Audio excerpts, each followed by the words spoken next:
Ipakikita ko sa inyo ang isang larawan na kamangha-mangha at ito ang pinakamatanda, pinakauna at pinakamalaking larawan ng universo.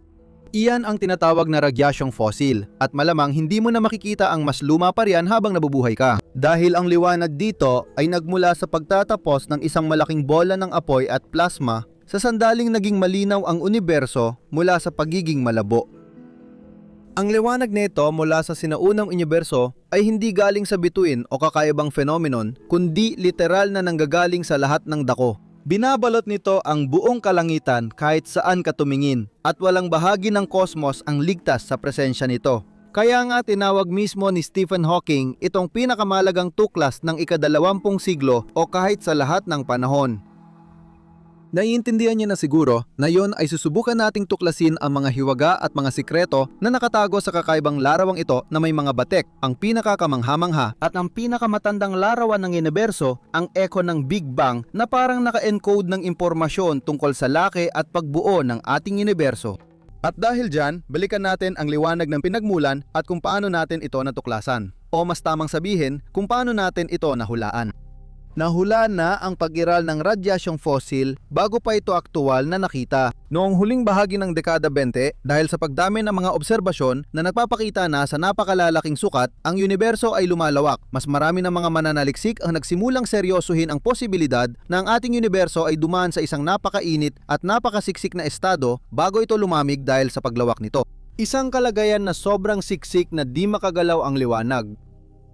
Kumapit kayo, nakakakilig ito. Ganito ang kwento. Pinaniniwalang sa unang 380,000 taon ng pag-iral, ang buong universo ay nababalot sa dilim. Ang materya na nasa loob nito ay nasa anyo ng isang kumikislap at hindi malinaw na ulap. Isang ulap na nasa ilalim ng napakataas na temperatura at kung saan ang galaw at kapal ay sobrang tindi kaya hindi makalusot ang kahit anong liwanag. Dahil noon, lahat ng materya sa universo ay plasma. Isang sabaw ng mga proton at elektron na hindi makabuo ng atomo o molekula dahil napakataas pa ng temperatura noon. Ang impyernong sabaw na ito ay pinananatili ng malalakas na sinag ng liwanag na nakakulong at paulit-ulit inaabsorb at nire-release ng nakapaligid na materya, patuloy na sinisira kahit pinakamaliit na atomo rito. At pagkatapos, habang nagpapatuloy ang paglawak at lumalawak ang espasyo, patuloy na lumalamig ang universo. At kapag ang temperatura nito ay bumaba sa ibaba ng 2,700 degrees Celsius, na halos katulad ng temperatura sa ibabaw ng maraming bituin, biglang nagiging sapat na malamig ang universo para mangyari ang tinatawag nating recombination. Sabay-sabay sa iba't ibang lugar, nagsama ang mga elektron at proton na dating humahadlang sa malayang paggalaw ng mga photon, mga partikulo ng liwanag at nabuo ang unang mga atom sa universo. Mga atomo na halos di apektado ng radyasyon. Unti-unting nawawala ang makapal na ulap kaya lahat ng liwanag ay malayang nakakagalaw sa buong universo. Sa isang universo na, matapos ang 380,000 taon na nabalot sa dilim, ay biglang naging transparent at naging entablado ng sabayang pagbugso ng liwanag sa lahat ng dako. Iyan ang iniisip nating nangyari. Noong 1948 may ilang siyentipikong nagpalagay na ang natitirang liwanag na ito ay mula sa mismong sandaling ang universo ay nagbago mula sa pagiging opaque tungo sa pagiging transparent. Sa teorya, dapat natin itong matukoy bilang mahinang bulong ng radyo sa buong kalangitan. Pagkalipas ng 16 na taon at nagkataon lang, natuklasan ng 2 astronomo ang radyasyong ito habang kinakalibra nila ang kanilang radyoteleskopyo bago pag-aralan ang pagsabog ng higanteng bituin sa pamamagitan ng pagtutok sa bahagi ng langit na walang bituin para masigurong walang sagabal na signal. Habang wala silang inaasahang makuha, nakarinig sila ng ingay sa background, isang static na laging naroroon kahit saan nila ituon sa walang lamang kalangitan. Hindi maiwasan, laging may ugong kahit saan sa langit, pareho lang. At matapos ang ilang linggo ng paghahalap ng posibleng mga aberya, pag-check ng bawat koneksyon, at pati na rin paglilinis ng mga dumi ng kalapati na bumabalot sa kanilang radyoteleskopyo, napilitan ang 2 astronomo na tanggapin ang katotohanan. Ang ugong na ito na hindi matanggal ay hindi nagmumula sa anumang interference. Hindi makina nila ang problema at umuugong, kundi ang universo. Sila ang unang nakadiskubre ng hindi sinasadya ng liwanag mula sa simula ng universo ayon sa teorya ng Big Bang na formal na tinatawag na sinaunang radyasyon. At tinatawag din natin itong Cosmic Microwave Background o CMB. Ito, kahit anong pangalan ng ibigay mo, ay anyo ng mahinang bulong ng radyo na bumabalot sa kalangitan at maaaring pag-aralan at gawing mapa. Ninawin natin na kung bakit madalas na ipinapakita ang mga larawan ng CMB sa hugis oval. Ito ay dahil simpleng flat projection lang ito ng radyasyon na nagmumula sa lahat ng direksyon. Sa madaling salita, ito ay isang paraan ng pagpapatag ng larawan ng isang globo katulad ng ginagawa natin sa ibabaw ng ating planeta. Dahil ang sinahon ng radyasyon ay galing sa lahat ng direksyon, maaari natin itong ipakita bilang isang globo na nasa gitna ang ating planeta. Siguro nagtatanong kayo kung bakit gayong ang radyasyong ito ay nasa buong kalawakan. Kahit na ito ay nagmumula sa isang panahon ng universo kung saan ito ay kasing init ng ibabaw ng isang bituin, bakit hindi ba napupuno ang langit, araw man o gabi, ng matindi at makinang na puting liwanag? Sa lohika, dapat nating asahan na ang kosmos ay lubos na nababalutan ng isang malakas at mainit na liwanag. Pero sigurado akong napansin nyo na hindi ito ganoon. Ang radyasyong ito ay hindi nakikita ng ating mga mata. Kapag sinukat natin ang temperatura, makikitang malamig ito. Kapag sinabi kong napakalamig, hindi ako nagbibiro. Halos 3 degrees lang ito sa taas ng absolute zero o higit minus 270 degrees Celsius. Sobrang lamig talaga.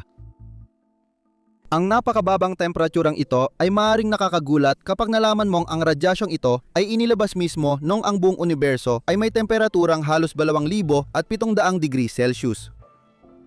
Sa totoo lang, kung bakit napakalamig ng radyasyong fossil na ito pagdating sa ating ngayon ay dahil matapos ang 13.8 bilyong taon ng paglalakbay sa lumalawak na kalawakan, nawala na ang marami sa enerhiya nito at ang dating lakas nito ay nawala na rin. Lumamig ito, humaba ang dalas nito. Dumarating ito ngayon bilang nanghihinang liwanag. Para malaman ninyo, tinatayang mula nang lumabas ang CMB hanggang ngayon, lumawak ng 1,000 beses ang universo. Bumaba rin ng malaki ang enerhiya ng mga photon na lumabas sa pagtatapos ng kosmikong kadiliman. Dahil ang isang lumalawak na universo ay nagpapalawak ng espasyo at sa paggawa nito ay hinihila at pinahahaba ang mga wavelength ng liwanag na gumagalaw dito, unti-unting binababa ang temperatura nito habang lumilipas ang panahon. Iyan ang dahilan kung bakit ang mga sinag ng liwanag na iyon ay may 1,000 beses na mas mahina ang enerhiya kaysa nung naging transparent ang universo. Sa totoo lang, napakaganda nito para sa atin. Kung hindi, ang temperatura ng cosmos na yon ay halos kasing init ng filament ng incandescent na bombilya.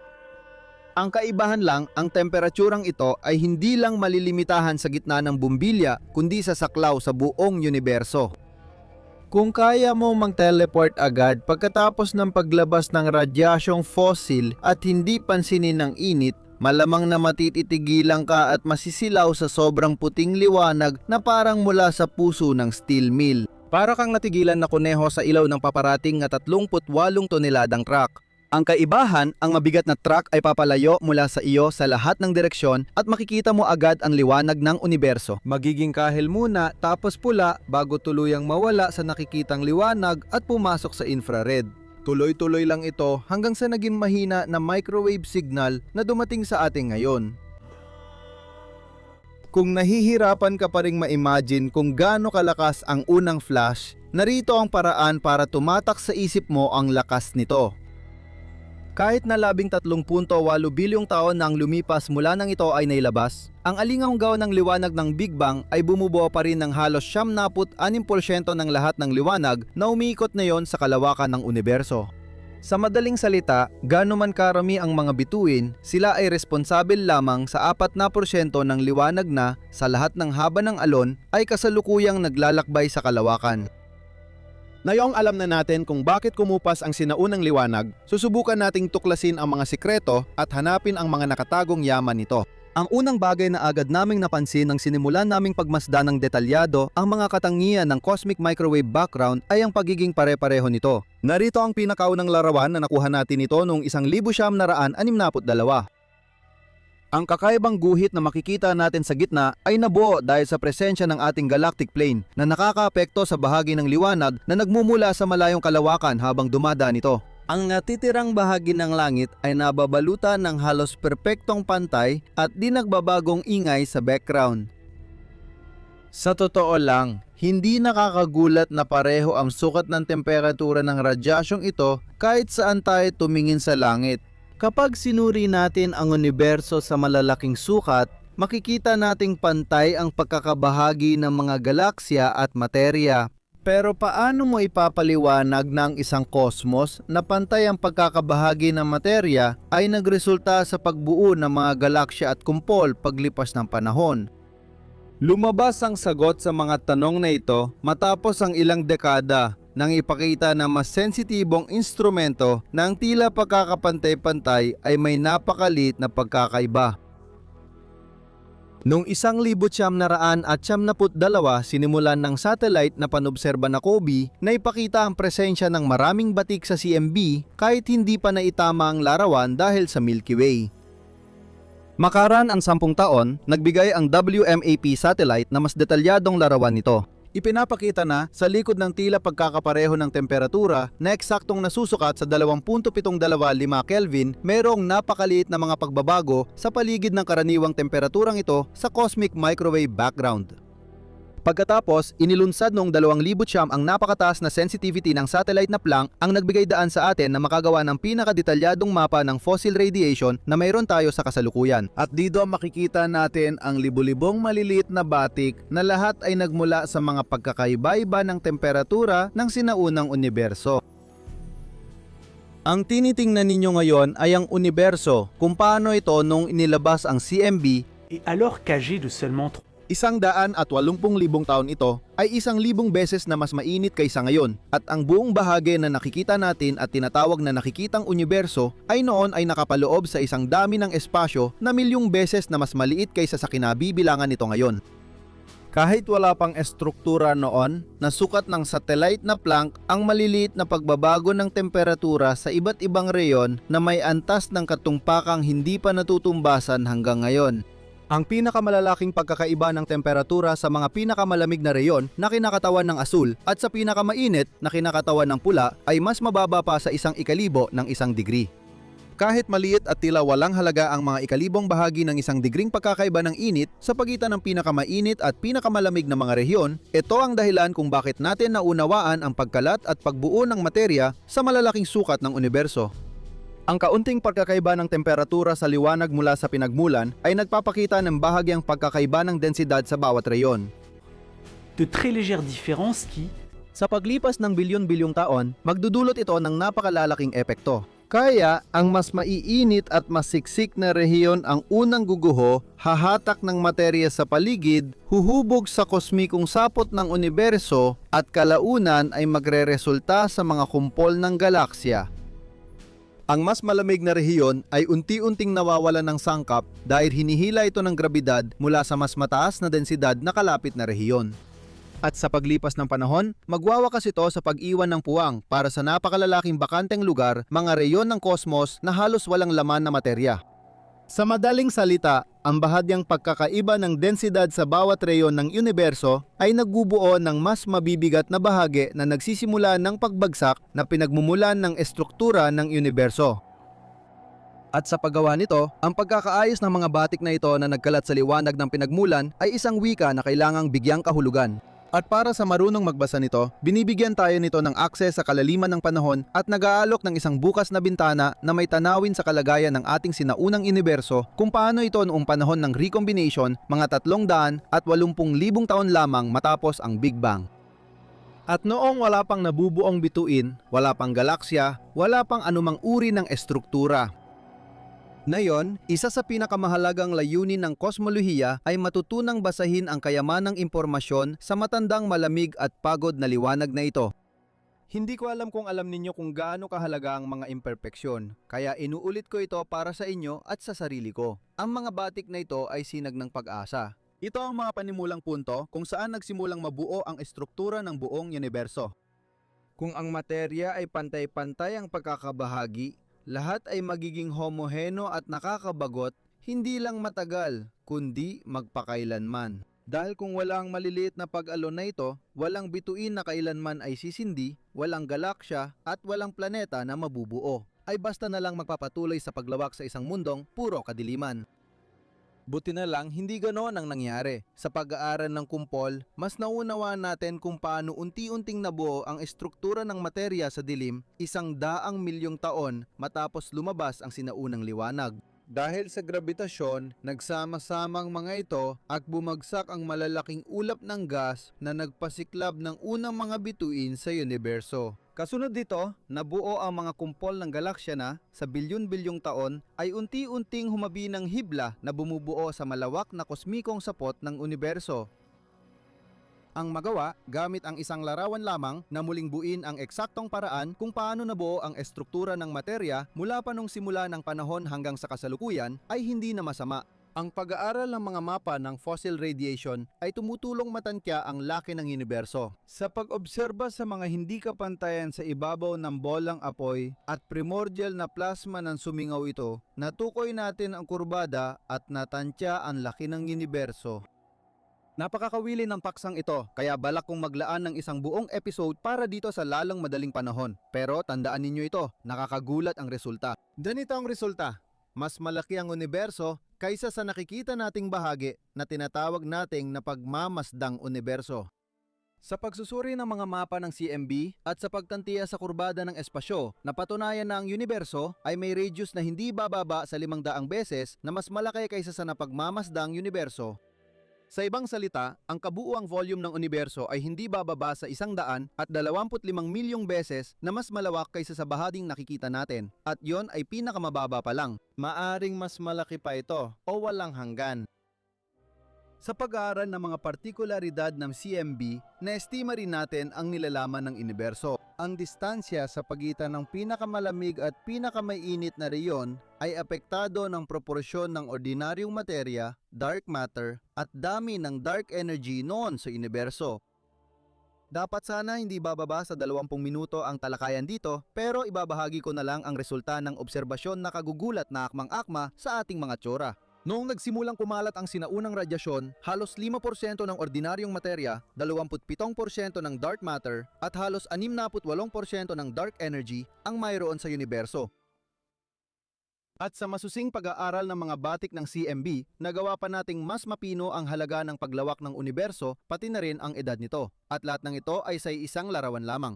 Isang larawan na hindi pa nagsasabi ng lahat, at dito rin natin makikita ang mga palaisipan at puwang na hindi pa natin lubos na uunawaan. Tulad ng kakaibang anomalaya na tinatawag na cosmic cold spot, kung saan ang bulong ng radyong nasasagap natin ay mas tahimik kaysa sa inaasahan. Kung ang presensya ng napakalawak na rehiyong ito na hindi pangkaraniwang malamig na makikita nating namumukod sa Southern Hemisphere ng mga mapa ng cosmic microwave background ay pinag-uusapan ng husto, ito ay dahil tila hindi naman talaga ito dapat umiral. Dahil sa antas ng paglawak ng universo, hindi dapat nagkaroon ng anomalya na ganito kalaki. Kaya naman iniisip ng ilan na mayroong isang bagay dito na hindi pa natin lubos na nauunawaan. Ayon sa lohika, ang malamig na bahaging sumasaklaw sa parte ng kalangitan na halos 10 beses na mas malapad kaysa sa kabilugan ng buwan ay maaring dulot ng isang napakalaking supervoid sa universo na hindi pa natutuklasan. Isang supervoid na dinaanan ng bahagi ng sinaunang radyasyon bago ito makarating sa atin na bahagyang nagbago sa enerhiya nito.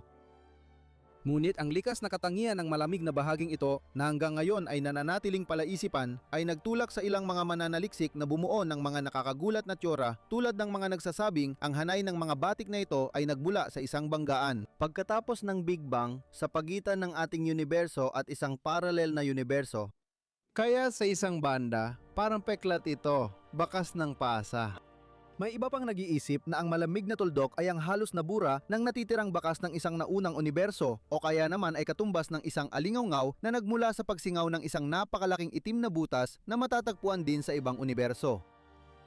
Maraming kawili-wiling haka-haka pero di pa natin, kaya subukan ngayon.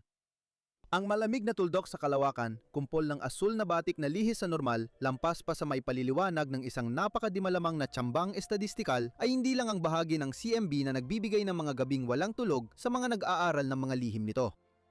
Sa katunayan, may hindi bababa sa 30 iba pang mga reyon na hanggang ngayon ay hindi pa rin natin lubos na nauunawaan. Sa mga ito, pinaka-misteryoso ang tinatawag na aksis ng kasamaan. Talagang mahusay magpangalan ang mga kosmolohista.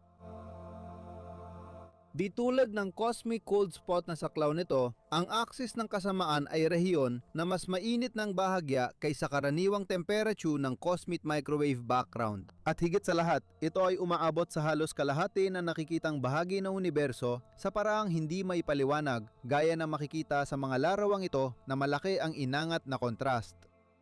Kung may issue sa axis ng kasamaan, ito ay dahil dapat halos tumugma ang karaniwang temperatura ng malalaking bahagi ng kalangitan sa karaniwang temperatura ng kabuuang fossil radiation. Dahil dito, ang lahat ng maliliit na pagkakaiba ay dapat magkabawas-bawas at magkabalanse dahil ang mga batik ng CMB ay tila nakakalat sa malalaking sukat sa isang ganap na random na paraan. Sa obserbasyong ito na medyo nakakagulat na nadaragdagan pa ng isa pang kakaibang bagay. Ang axis ng kasamaan ay halos perpektong naka-align sa plane ng ating sistemang solar. Nangyayari ito na walang makapagpaliwanag kung bakit sa ngayon. Baka ito na naman ang masamang bunga ng pagkakataon na ayaw magpakilala maliban kung may bagay tayong di napapansin. Malayo pa tayo sa pagdiskubre ng lahat ng sikreto ng CMB. Aminin ko, gustong-gusto ko ang ideya na kung wala ang malilit na pag-fluctuate ng densidad, ang mga batik na parang bukas na aklat sa mga kosmolohista para pag-aralan ang simula ng universo, hindi sana nabuo ang ating galaxy, araw at daigdig. Ni ikaw ni ako ay hindi sana narito. Ang CMB ay paalala na hindi dapat hanapin ang pagyusubong ng kompleksidad sa isang ganap na dalisay. Sa kabutihang palad, marami talagang di kasakdalan sa simula. Mula sa maliliit na diferensya sa densidad, nabuo ang trilyon-trilyong galaksi na may daan-daang bilyong bituin na iniikutan ng mas maraming mundo. Sa isa sa mga mundong yon, may mga tao na nakabuo ng tsuryang modelo na hulaan ng pag-iral ng radyasyong fossil bago ito nadiskubre. Mga tao ring nakakaya hulaan at tuklasin ang pag-iral ng mga partikulo at penomena gaya ng mga neutrino at mga along gravitasyonal, na posibleng magbukas ng paraan para makita natin ang mas malayong nakaraan at mas lumang larawan ng universo kaysa cosmic microwave background. Dahil kahit na imposible para sa atin na umasa sa mga butil ng liwanag para magkaroon ng larawan ng unang 380,000 taon ng pag-iral ng ating universo, theoretical na posible na makita sa kabila ng tinatawag nating huling ibabaw ng pagsasabog. Ibig sabihin, ang rehiyon kung saan nagmula ang pinakamatandang radyasyong elektromagnetiko sa universo at lampas dito, wala nang liwanag na dumarating sa atin.